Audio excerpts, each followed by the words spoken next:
Good evening, everyone. I see the clock on the Recording in wall progress.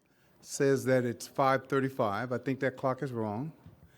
The clock on my phone says 5:30.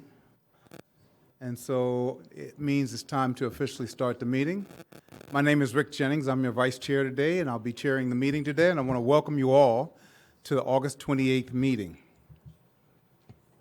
Okay, I'm going to put it over here. Thank you. To the meeting of August 28th, for the Sacramento Regional Transit Board of Directors.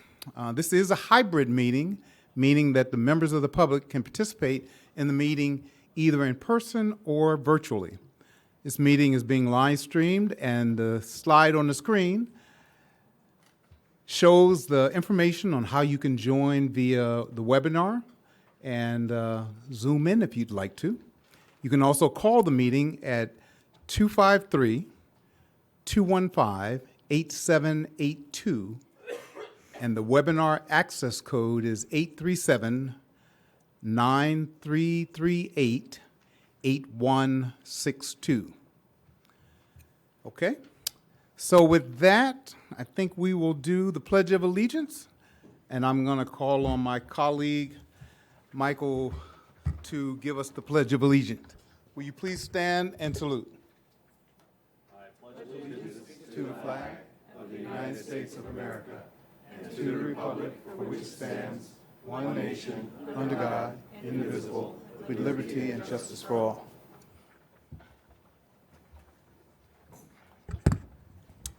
Okay, we will now move to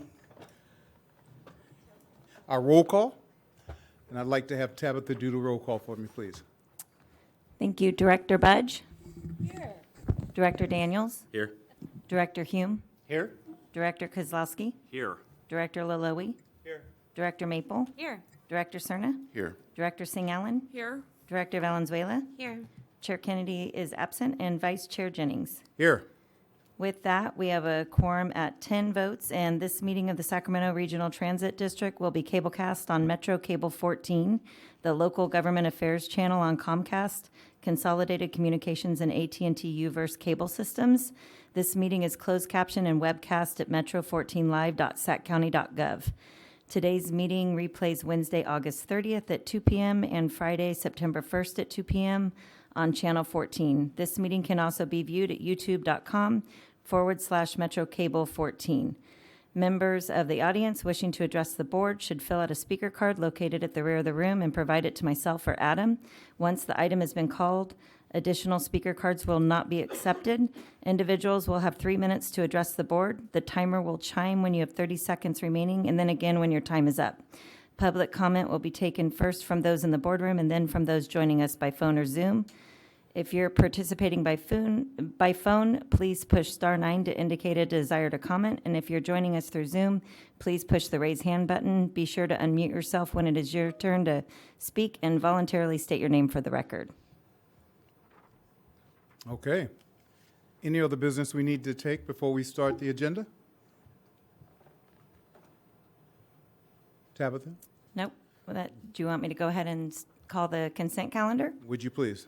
Okay, so consent calendar items 2.1 to 2.13. Items 2.7 and 2.9 are going to be pulled by staff, and they will be added to a future agenda. Okay. So I have one comment for 2.7. Jeffrey, I wanted to let you know that's being pulled.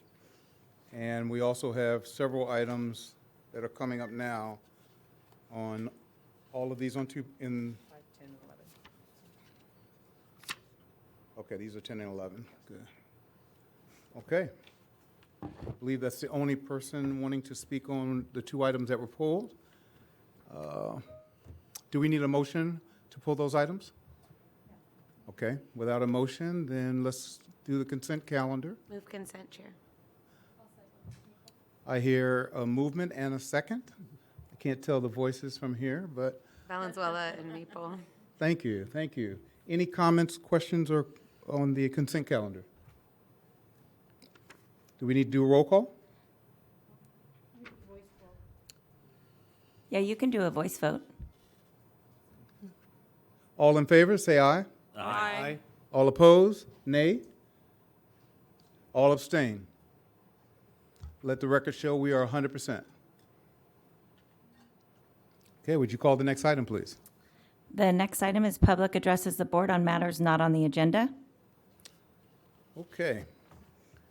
So I have Jeffrey on item 8.1, I believe. That's the general manager's report. I think he also has a 6. Okay, I'll take the 6 first and hold the 8.1.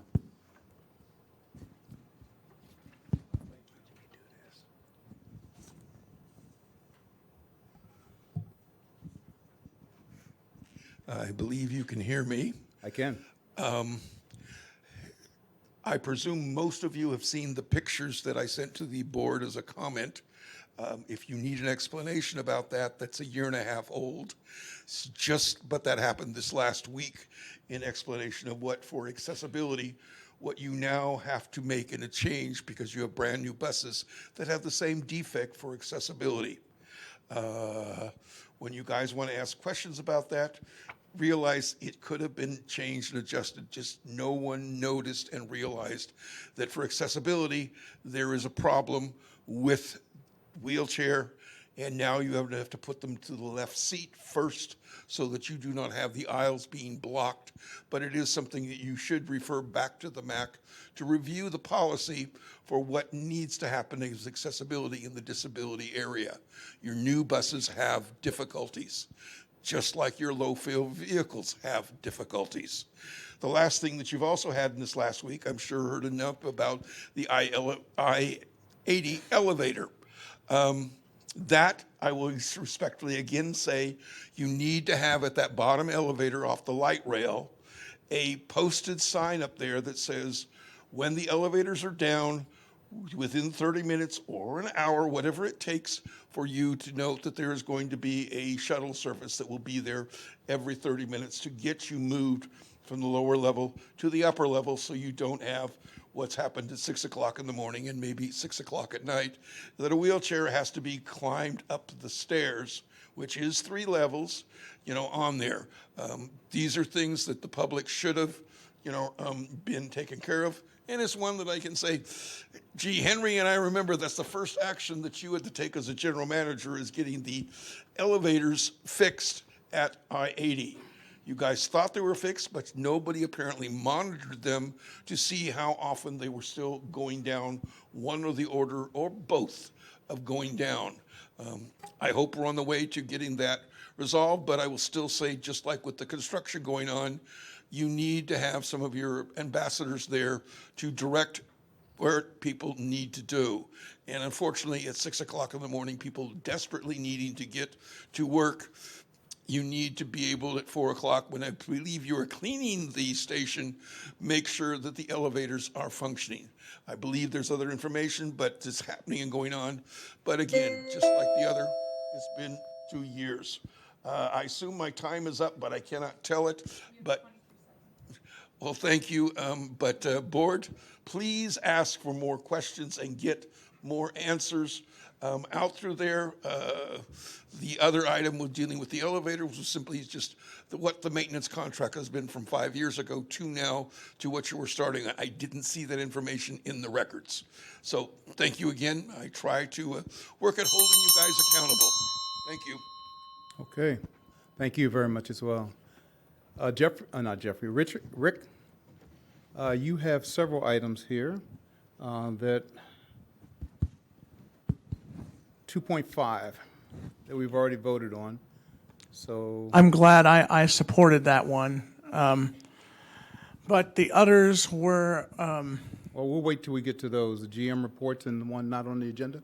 well, I'm speaking on the consent calendar. The other items on the consent calendar were Okay, 710 and 711. 710 and 711. And 710 was the, I can't remember what they were, but I support them both. And yeah, 710, what I would like to see with Bike Mark, I don't know if this is the same company which makes the bus, the Connect card machines on the bus.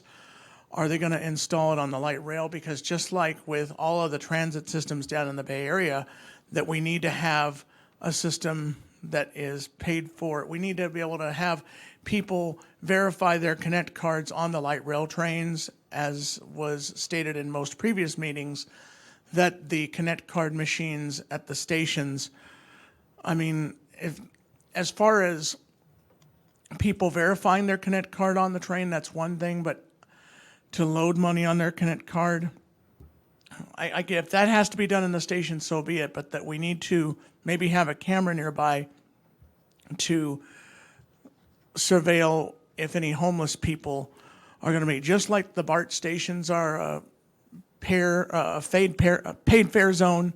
Excuse me, I'm nervous. Just like the BART stations down in the Bay Area are a paid fare zone, so should our light rail stations. And I support SB 1, the gas tax, because not only is that good for roads, but also for public transit. Thank you. Thank you. Thank you. Okay. Next item, please.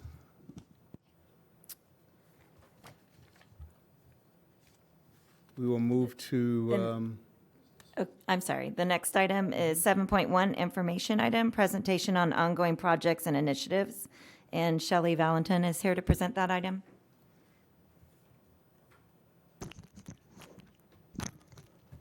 Thank you. Good evening, Vice Chair Jennings and board members. I'm Shelley Valentin, Deputy General Manager for SAC-RT, and I will be joined tonight by Lisa Hines, our VP of Security, Safety, and Customer Satisfaction. So we are back tonight. This is part 2 of the presentations we've started last time to provide you all an update on key projects and initiatives. So as a reminder, we have organized and categorized recent feedback, questions, and suggestions from the board. And we are using this information to serve as a guide in crafting our presentations. This list will evolve as we continue to receive more feedback from you and we identify other topic areas that you might be interested in. So just as a quick review, at the July meeting, we provided updates on 4 topics. Our new Community Advocate Recognition Program, the status of the Watt IAT project, our low-floor light rail conversion and outreach, and our social equity program. And this month, we are prepared to present on 5 more topics. However, Chair Kennedy, as I understand, is very interested to hear about the 3 of the specific topics on technology, bus efficiency, and fare-free program. So we are going to postpone that to September. The good news for you all is it's going to be a shorter presentation tonight. So I will be taking on the first one. This is to talk about our FY23 strategic plan KPI results. And then Lisa here will be talking about our Mystery Rider program. Next slide, please. So our 5-year strategic plan, it's been adopted by the board since October 2020. It outlines our aspirations and the steps for attaining our key performance goals through a data-driven and inclusive process. It's guided by our 4 pillars: operational excellence, customer satisfaction, community value, and employee engagement. These pillars in our strategic plan process are all anchored in our board-adopted mission and vision and values. It's the product of a series of discussions and engagements with staff in different levels and with the assistance of a leading transit industry consultant, TransPro, who has been implementing a similar approach with many other major transit agencies in the US. So back in April of this year, we presented our Q3 report, and now we have successfully completed our full 3rd year of reporting. It involves management staff from all departments tracking and reporting on a quarterly basis our key performance indicators. So shown in this slide is an updated scorecard that includes our Q4 results and our overall score for FY23. That's the weighted total of our results for each of the quarter. Our fiscal year 23 overall performance score is 96.35 out of 100. Which is even higher than last year's already high scores of 92.3 points. Now, one might think and wonder, well, surely you all give yourselves a high score because you are giving the scores. And to that I will say, well, these are all numbers that are vetted. They're not arbitrary. They are calculated based on a proven industry process and methodology. These data are based on standard transit industry definitions and are generated after hours and hours of discussion and spreadsheets after spreadsheets of review and analyzing trends, reviewing discrepancies, and understanding the reasons for the trends, both positive and negative. So I know this is a lot of information and data points, but I just want to illustrate that as an example, shown in this table is the top section of that prior table on the last slide. This shows you the different data points that are measured under the guiding pillar of operational excellence. Most of these KPIs are based on standardized industry definitions and audited data that we are required to submit to the National Transit Database. The scores are assigned for each metric based on achieving specific quarterly goals and milestones that are set at the beginning of the fiscal year. We are tracking and analyzing a wide variety of KPIs and goals for all divisions, and while I'd love to show you all of that, we don't have all night, so I will just give you a small sampling of our data results for the fiscal year, and you will see that all of these performance metrics are directly tied to our guiding pillars. So first off, we will start with ridership, FY23 ridership numbers. We ended the fiscal year with a total of 14.3 million unlinked trips and performed above our projections in each quarter. This is a 29% increase over last fiscal year. Overall, public transit ridership nationwide is still recovering post-pandemic and generally at around 70% recovery level. Bus is recovering faster than rail, since rail ridership has been more impacted by work from home and downtown occupancy trends as an industry standard. Here at SAC-RT, we are at 77% of pre-pandemic levels for bus and 56% for rail for the fiscal year. We had a very strong result last month. In July, we were at 85% of pre-pandemic levels for bus and 67% for light rail. Our student ridership remains very strong thanks to our ride-free program. It has grown by about 200% compared to our pre-pandemic levels. We have been really more fortunate than many other transit agencies as far as ridership recovery. In the Bay Area, for example, BART was only at 40% of pre-pandemic levels for the month of July. Customer satisfaction is one of our 4 pillars, so we continue to invest in this area. In fiscal year 23, our customer satisfaction department received a total of 286,000 calls, which increased by 20% from last year. Even with a steady increase, you can see that the customer service team has been working to answer calls within 20 seconds. And in the fourth quarter, they answered calls at 87% of the calls, were answered within 20 seconds. Note that only about 16% of call centers consistently achieve this service level.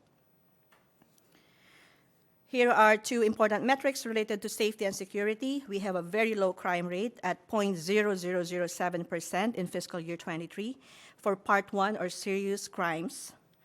As a reference, a recent report shows violent crimes in California increasing by 6.2% since 2021. Our fare evasion rate continues to be one of the lowest in the industry. Shirley, just wanted to emphasize that 0.0007% equivalent to about 7 per 1 million rides, which is among the lowest in the industry. Thank you, Henry. Fare evasion rate, we continue to have the lowest in the industry at less than 1% in the last quarter. On average, we inspect about 25% of our passengers each quarter. And by focusing on a customer service first approach, we saw a 22% reduction this fiscal year compared to last year. And we've seen a downward trend in this metric for the past several years. Our on-time performance for bus is the percentage of trips completed within the scheduled on-time window. This continues to exceed our goal based on a past 5-year average. In fiscal year 23, our average was 80.5%, compared to some peer agencies who averaged 79.8 on-time performance. SAC-RT bus performed effectively. Same thing for light rail. Our on-time performance over the past 5 years has averaged 96.67%, which is above our goal of 95%. So recruitment is still a major issue for the transit industry as a whole. Here at SAC-RT, we have implemented several aggressive efforts to address this, such as streamlining our hiring process and conducting regular in-person hiring events with on-the-spot hiring opportunities.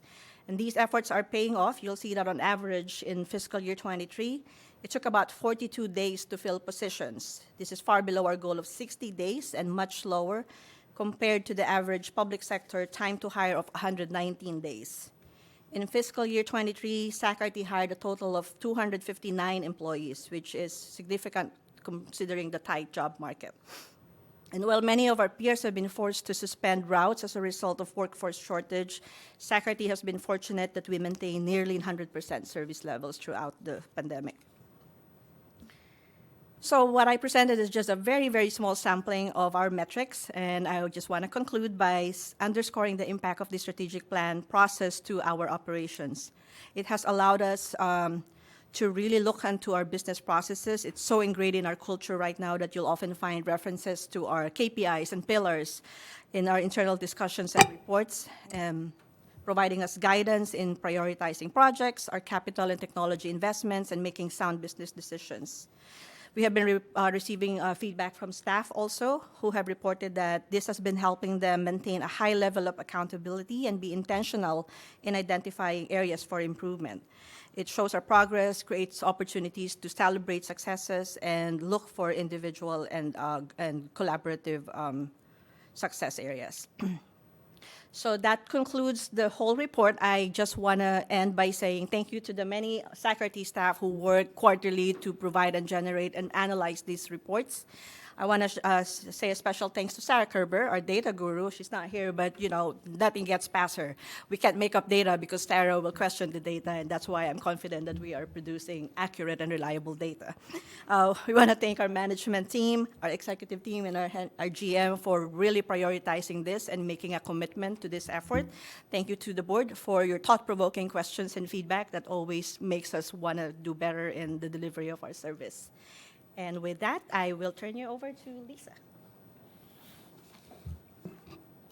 Before Lisa gets started, all those numbers that you gave us, the service level, the on-time performance, the 87% get the calls in 20 seconds, the crime level being so low, lowest in the industry. I mean, all the percentages, all the information that you gave us, we can't stop and not give you a round of applause for a great job. You and the entire staff and everybody that works here at RT just have done a great job. I mean, this makes all of us proud to be board members and serve with you. So, again, just great job, and I just want to say that before we go too far. It's everyone's work. Thank you. All right. Today, I would like to present SAC-RT's Mystery Writer Program. We are lucky at SAC-RT to have outstanding operators and employees, many of which receive accommodations. This program helps highlight those employees. The Mystery Writer Program evaluates the strengths and weaknesses associated with the delivery of public transit service and identifies areas in need of improvement. It also aids SAC-RT staff in identifying problems and providing opportunities for service improvement. SAC-RT has had a Mystery Writer Program or similar monitoring initiative throughout our history. Although we did have to pause the program during the pandemic, and our contract for monitoring expired last year. My team and I are currently working with SAC-RT Procurement to secure a new contract to bring back the Mystery Writer Program. The goal of the program is to ensure that SAC-RT is delivering safe, courteous, and reliable service to all customers, especially those individuals with disabilities, and ensure a high level of customer satisfaction, which is one of our strategic pillars. We plan to expand the program from fixed route and light rail to on-demand response, paratransit, and microtransit in the future. The Mystery Writer will be an experienced transit rider who will ride SAC-RT bus and light rail service, who may conduct up to 25 to 50 rides a month with an average of 30 minutes per ride. The rider will blend in with other customers to appear as a typical customer, including customers who use wheelchairs and other mobility devices. The rider will provide immediate feedback to SAC-RT regarding each and every ride. The new contract will be for 3 years, and the program is expected to start again in the next couple of months. The program is also ensuring that ADA regulations and California state law are followed. ADA law requires that transit services and vehicles be accessible to and usable by individuals with a wide range of disabilities and those who use mobility aids. For example, bus wheelchair securement procedure requires bus operators to complete each of the following steps when assisting a wheelchair passenger. They must rise from their seat, ask customers to vacate the securement area when needed, prepare the securement area by lifting folding seats, announce that they will be securing the wheelchair, and secure the wheelchair with floor tie-downs. The mystery rider will fill out a checklist for each ride they take. The checklist evaluates a variety of performance objectives in operator performance and equipment. There are 21 different factors that will be evaluated on each ride. Some examples are: was the operator courteous and wearing a proper regulation uniform? Was equipment operated safely and smoothly? Was the PA equipment utilized and audible? Did the bus operator tie down mobility devices properly? And did the operator adhere to the schedule? The Mystery Rider program falls under all 4 agency guiding pillars that Shelley mentioned earlier: customer satisfaction, employee engagement, operational excellence, and community value. This ensures that we are providing a safe, clean, and convenient transportation system. That concludes my presentation on that part. But now I'd like to move on with some responses to the questions presented by the 2 previous speakers, the public comment. First, I'd love to talk to you about WAT 980. Is that okay if I move on?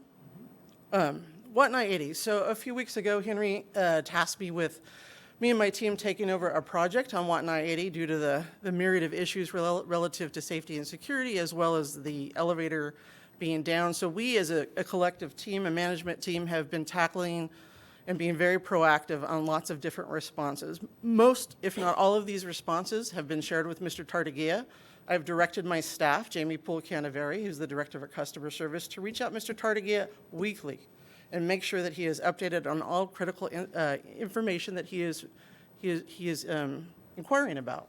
So he's already been updated about most of this. The only thing he doesn't know is that Tuesday, we quickly are going to have light-duty employees be elevator monitors. So we were going to do security guards, but we figured out that we could try our own light-duty employees, have them sit in the elevator. We're going to have it thoroughly cleaned, and effective Tuesday, for as many hours as we run light rail service, we will have someone in the elevators. We'll have a backup with security guards if needed, but we want to make sure that we can provide a very safe and clean environment for our people to use our elevators. We've already ordered signs. We went through the entire station. Me and my folks walked through the entire station, and then we came up with a whole list of signs, and then I reached out to my peers, and they added to that list, and all those signs have been ordered. So the signs about elevator outages, about where the stairs are, even the most basic things like you're under surveillance are going to be added to that station. One thing that we're going to bring back under the security aspect is, this is going to jump questions, but every SAC-RT light rail station is a fair paid zone. So that applies to WAT 980 as well, and that's been in existence for years now. So one of the things that we're going to do from a security perspective, because we do have some situations that could be better at WAT 980, we're going to bring back fair blitzes at WAT 980 to make contact with people that are on the platform that shouldn't be there and make a heavy presence to show the people that should be there, that want to ride our system, that they're safe and secure. Moving on to the next question about the year-and-a-half-long issue of bus seats. There are 2 types of buses at SAC-RT. There's old buses, the 1500s, and there's new buses, the 2200s.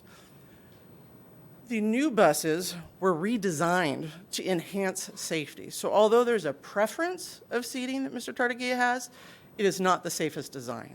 And that's why SAC-RT is not lagging or dragging our feet. I'm the chief of safety, and I want to share with you that we're not going to change the design. It's the best for the industry, and we follow industry practices. So it is appropriate to talk, and he has talked to the MAC and to you all and to Jamie quite a bit about this, but I just kind of wanted to take this opportunity to share with you why we haven't addressed that, because we're not going to. Because we're addressing it by providing the best, safest design of buses that we possibly could. And we're going to continue with that. And then I think there was one more.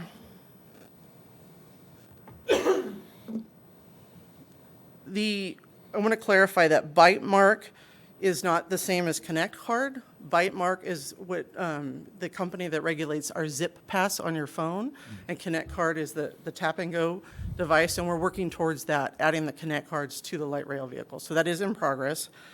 And I think that's it for my presentation, unless you have questions. Any questions? Yes, Mr. Chair. Yes. Thank you. I actually have a few questions.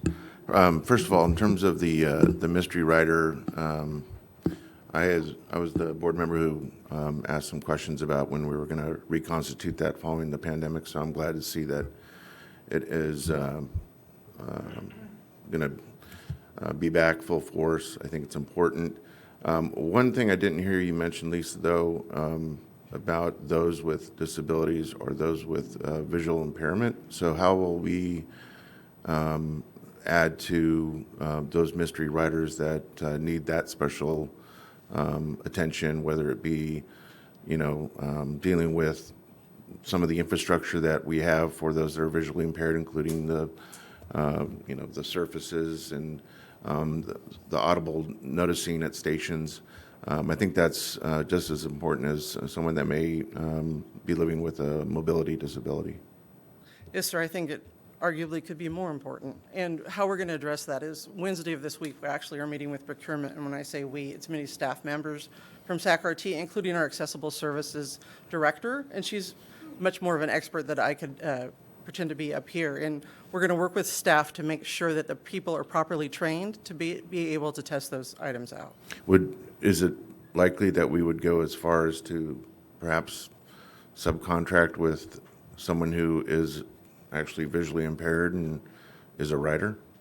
I think anything is possible. We are required, as you know, to go. We have a very specific requirement with our procurement process. Mm-hmm. And so in the event that somebody had that disability and applied for the program, we definitely would entertain it, but I don't think we could just subcontract. Sure, okay. And we also reach out to the Blind Society and ask them to see if we can work together, because they are the ones who directly deal with that. Yeah. Good. And then with regard to the previous presentation, the number that stood out to me was we are at 56% of ridership on rail compared to pre-pandemic. And that to me is a problem. So I guess what I'd like to ask is, because we're in the middle of procurement of the new low-floor cars, what does that mean, if anything, in terms of the number of vehicles that we would ultimately want to order, especially if we believe that there's going to be some sense of permanence to people working at home, and perhaps vacancies being much greater than what they were in downtown Sacramento specifically? We plan to order about 65, 66 new vehicles, which is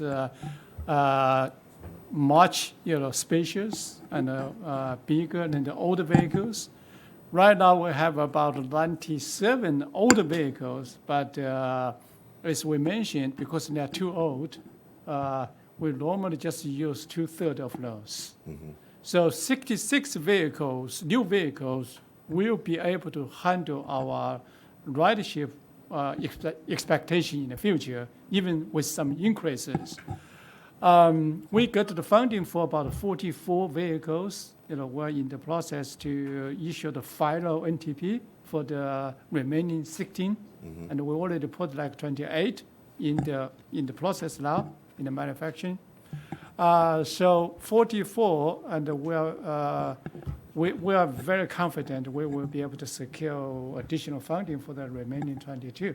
So that's in terms of the new vehicles.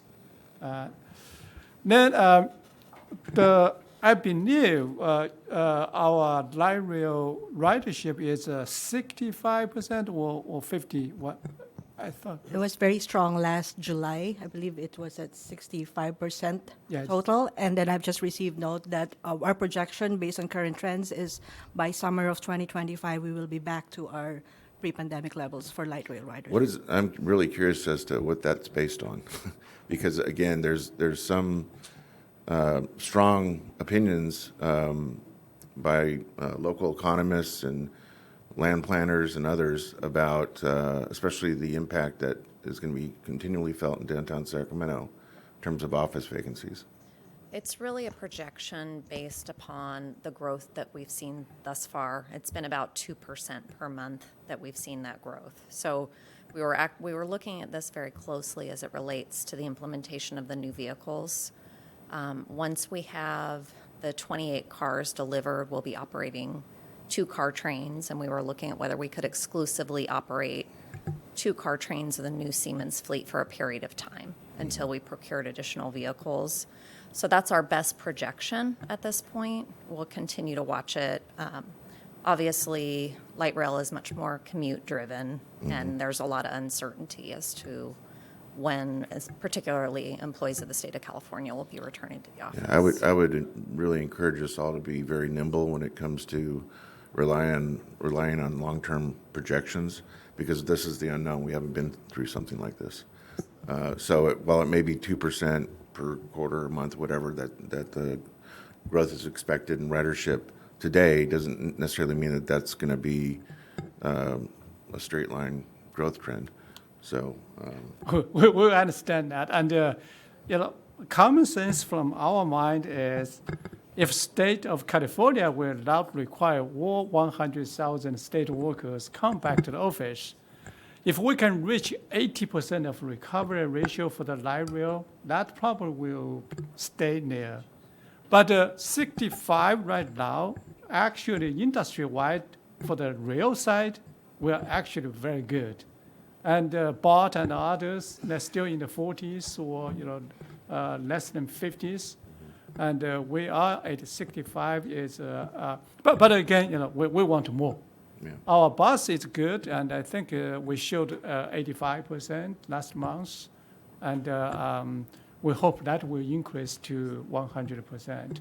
And particularly weekend days, our ridership actually has exceeded previous ridership number. So we hope this trajectory continue. I think we all share that hope. Last question for Lisa. Lisa, you mentioned the return of the blitzes at Wattenai 80, but I think I heard you say it was just going to be on the platform. It's not going to be on our trains? No, they're going to go on the trains, they're going to go up the stairs, but specifically focus on the platforms. And then if we see see great improvements in people feeling safe and secure and get some good feedback that day, I plan to broaden it and hopefully go to Rancho Cordova next, because we've received quite a few complaints. And so we're going to focus on the hot spots right now. Gotcha. But it's going to hit the whole station. Gotcha. Thank you for the question. Henry, I like the report and like the information that we're getting from the report. And to the degree that we can get it with some regularity, we'll know whether or not the trend of 2% per month continues. So I'll let you guys take it back and decide how often to come to the board with information, whether it's monthly or quarterly, with information on the growth factors that let us know whether or not we're still maintaining those 2%. Yes, sir. Yeah. Okay. Cool. Okay, any more other questions? All right, next item, please. The next item is 8.1, the general manager's report. Good evening, Vice Chair Jennings, members of the board. Let's go to next. I think this shows our game this Saturday. There were lots of people in the game in the City College side, the first slide. Then this slide, early this month, we hosted Congressman Army Bearer on our light rail system. The congressman visited Arden, Del Paso, and Royal Oaks stations, 2 stations. They heard about our light rail modernization progress, and also saw firsthand some of our successful transit-oriented development partnerships. In the Del Paso station, next year, Bridge Housing is expected to break ground on a 124-unit affordable housing complex. It will include affordable housing, a child care center, and retail spaces. I think that is this area is Director Louis and also Director Sarah's district. And additionally, we rode the train about a mile east to visit the CHW's Salvato apartment near Royal Oaks Station. Sacramento sold the property to CHW in 2018 for $1 million, and the CHW has since completed 120 affordable housing. They opened in June, and they had to close the waiting list right the day of the open because they reached 5,000 applicants. And some our citizens and some of our board members, especially Director Sarah and Louis, must know, in the past that area really looked so good. This new, stylish, modern, beautiful apartment housing with a courtyard in the between is so amazing. That makes the whole community look so better. And lots of citizens in that region had some concerns before, the CHW built that, and now they feel so happy because that complex made the whole community look much better. I mean, that means how this type of high quality affordable housing can invigorate the whole community. And we're very excited to see this type of TODs coming online, and have been working with our partners to quantify the pipeline of future housing along Sacarte's network. And initial analysis shows that since 2020, over 11,000 housing units have been constructed or are planned within half mile of Sacarte's 53 light rail stations. And one of the top 3 reasons our developers to build this type of housings is public transit nearby. One of the top 3 reasons. And additionally, over 86,000 jobs are planned along the light rail corridors. And one such exciting project broke ground earlier this month in a vacant office building at 19th Street and Broadway. This development is a 140-unit affordable housing complex directly across the street from our Broadway light rail station. You saw these 2 wonderful leaders there to speak in that event, and I don't have to mention their name. And we're playing a major role in facilitating this type of developments. And we would like to say TODs at Sacarte's surplus sites, such as Power Inn, Evergreen, Meadowville, Matterfield, Mills Station, and in Rancho Cordova Mills Station, a huge complex.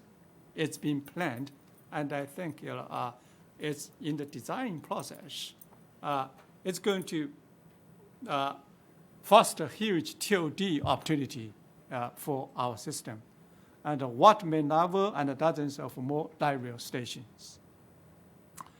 Okay, that being said, let's move on. Over the weekend, we implemented our September service changes. There is one notable adjustment.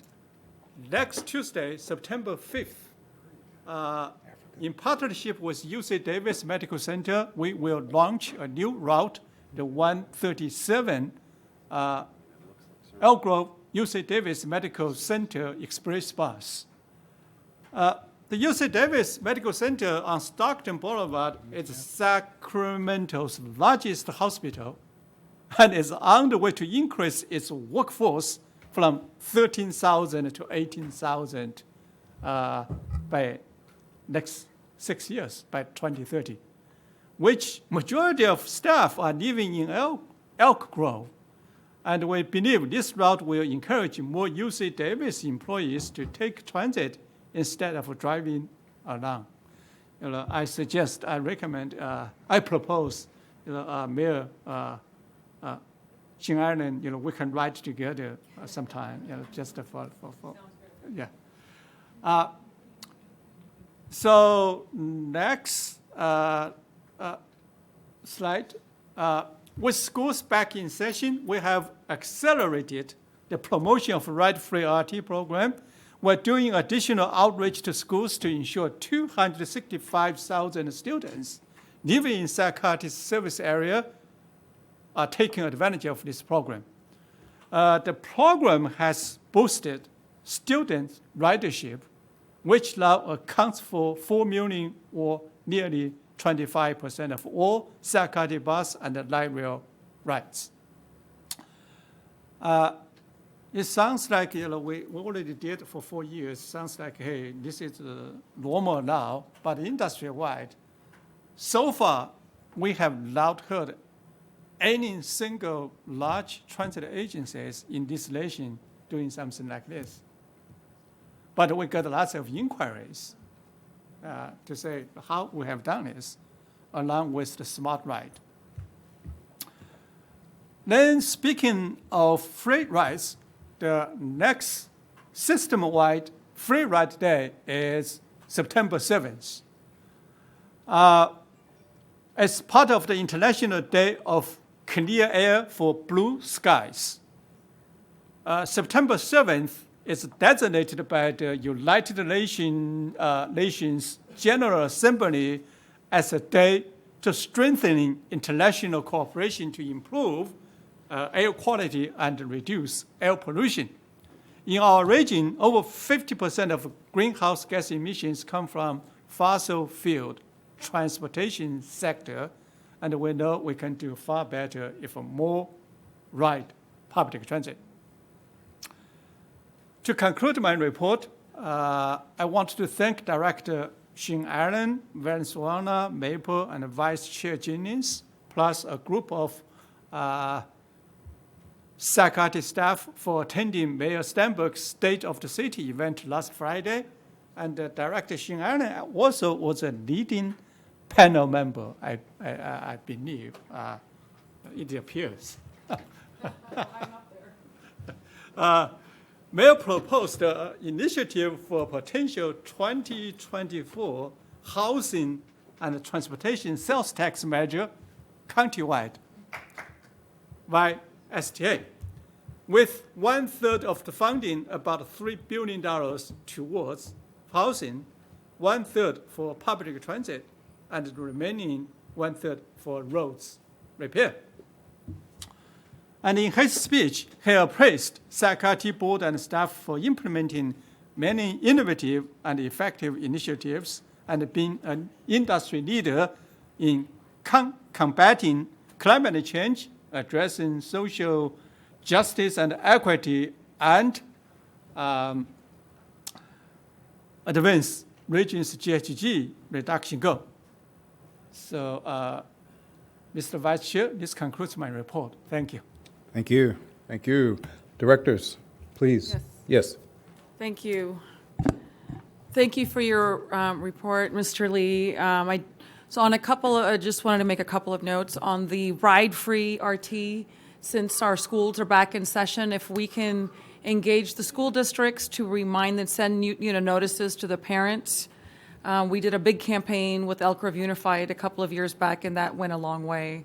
So to the extent that we can re-engage the school districts to remind them of this program and send those notices to parents, some may not be aware.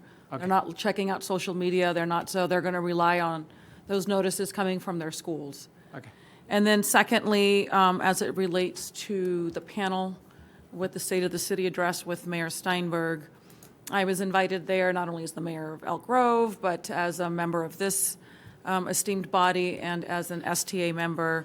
I think what was most appealing are those transit-oriented developments and having the alignment with housing developments and transportation.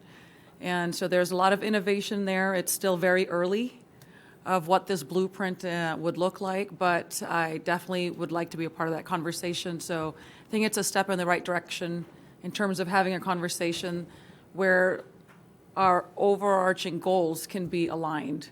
So more to be, announced and developed over the coming months, but I think it's definitely something exciting worth looking at. Thank you, sir. Other questions from other directors? Henry, thank you so much for that wonderful report. I do have to agree. We have roughly about $600 million private investment coming to Del Paso Boulevard, which equals to about 600 to 700 brand new units in addition to what you've seen so far. And the key component has been the RT going across Del Paso Boulevard. So I'm very optimistic that the numbers, the 56%, will increase based on the earlier report today on the 65% for light rail, not 56. July. 65% for Is it light 60? rail, I and wrote it down. 85 for the bus. Actually, it's 89 for the bus. Last time, I just updated those numbers. Thank you very much for clarifying that.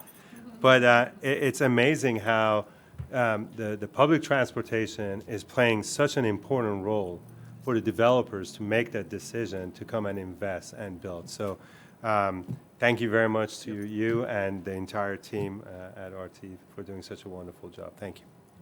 May I add one more comment? When it comes to grant funding, as we look at federal funds, they're often looking for that alignment between housing and transportation.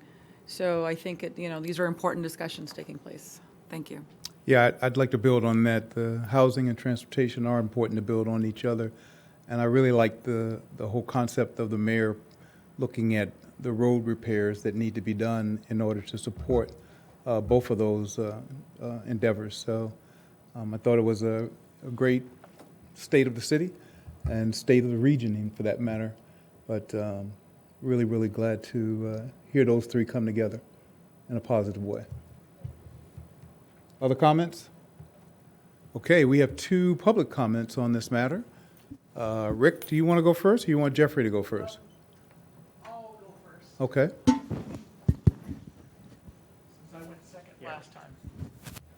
All right. Thank you.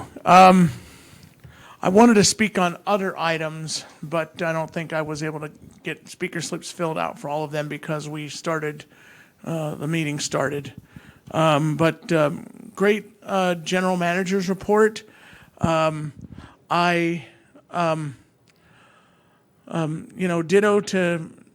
to everything. I guess Director Supervisor Cerna, thank you for bringing up the concern I had about how audible notifications could be done at stations, because that was another thing of mine. Again, Henry, great job as always. And like I said before, if you can manage San Francisco Muni or SFMTA, Municipal Transportation Agency, you can manage this. Just like if they can send a man to the moon, they could, find a way to restore eyesight. And the whole thing about transportation and housing, I wish we could annex Roseville, because their transportation system is so like harsh. Thank you. Jeffrey. I will echo similarly the but reminder of the 59th Street and reminder of other transit-oriented development. And I think I can go back with Rick about how some of this started off with SACOG, of the importance of transit-oriented development, and still hoping to see whether we have some good checklists and procedures as we develop more transit-oriented development. The other thing I will say to Henry is, what is D going to be composed of, and when is the, shall we say, buses coming that are going to have the cameras to maintain about maintenance? Because that's been brought to my attention that, and I've a number of times spoken about major maintenance issues, and I believe a failed project is going to be related to having some buses putting on cameras on the front so they get to see what a bus shelter looks like and when it needs to be cleaned. Because there's a number of them that need to be cleaned repeatedly, and getting them on a schedule and a maintenance program to work that would be helpful. And again, thank you, Henry, for the work that you do. And I presume this is what we're trying to shoot for getting public dollars to public transportation now with this measure that probably came out of active transportation and other things to make this where the mayor realized the importance and value of putting them all in one basket together. And with that, I will say thank you in silence. Thank you. Last thing I'm going to say is, Rick, has there been any in the putting up hands in the that are watching the program? Because I can't see them, and the only thing I can see is the few that are on YouTube watching. Well, you and I are in the same position. I can't see them either. So that's why I rely on staff to be able to tell me if there are any. And so far, I don't think anybody has called in. No, nobody has raised their hand online. So Tabitha does a great job of letting us know if that's the case. And good job, Tabitha. Okay, we're going to move to the final item for tonight, which are reports, ideas, and questions from directors. Anything that anybody wants to report out from meetings that they've been to? Anybody? Okay, hearing none, seeing none, I'm going to say at this point in time, which is 6:27, this meeting is hereby adjourned.